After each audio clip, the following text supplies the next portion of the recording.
غزوہ احد کا موقع ہے۔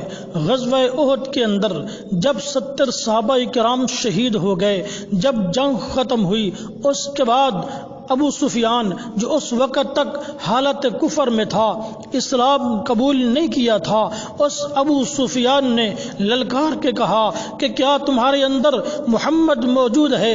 آپ صلی اللہ علیہ وسلم کو حضرت عمر نے کہا کہ یا رسول اللہ، یہ غیرت فاروقی کو للکار رہا ہے، مجھے اجازت دیجئے میں اس کو جواب دیتا ہوں، لیکن آپ نے منع فرما دیا۔ پھر اس ابو سفیان نے کہا کیا تمہارے اندر ابو بکر صدیق موجود ہیں؟ تو بولیں، لیکن آپ صلی اللہ علیہ وسلم نے جواب دینے سے منع فرما دیا۔ پھر ابو سفیان نے کہا اگر تمہارے اندر عمر موجود ہے تو بولے، لیکن آپ صلی اللہ علیہ وسلم نے جواب دینے سے منع فرما دیا۔ پھر ابو سفیان کہنے لگا اولو حبل، یعنی اس کا ایک بت تھا جس کا نام حبل تھا، اس کو پکار کے کہنے لگا کہ اے حبل بلند ہو جا کہ تیرے پیروکار جیت چکے ہیں، فتح حاصل کر چکے ہیں۔ غیرت فاروقی نے گوارا نہ کیا۔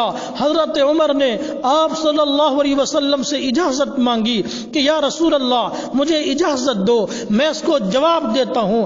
آپ علیہ الصلوۃ والسلام نے اجازت مرحمت فرما دی۔ حضرت عمر رضی اللہ تعالی عنہ نے للکار کے کہا اللہ اعلی و اجل، کہ تیرا حبل بلند نہیں ہے بلکہ عظیم ذات اللہ کی ذات ہے، بلند و بالا ذات اللہ کی ذات ہے۔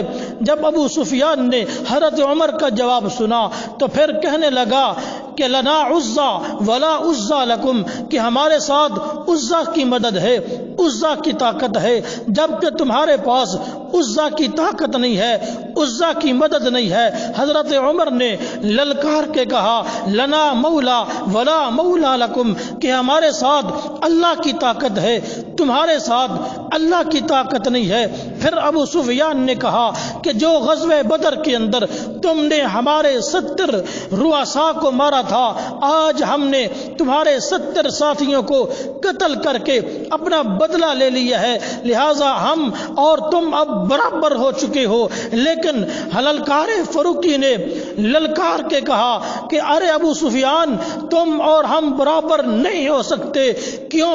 اس لیے کہ قتلاکم فی النار و قتلانا فی الجنہ، کہ جو تمہارے قتل ہوئے وہ جہنم کا ایندھن بنے ہیں اور جو ہمارے شہید ہوئے ہیں وہ جنت کے مہمان بنے ہیں۔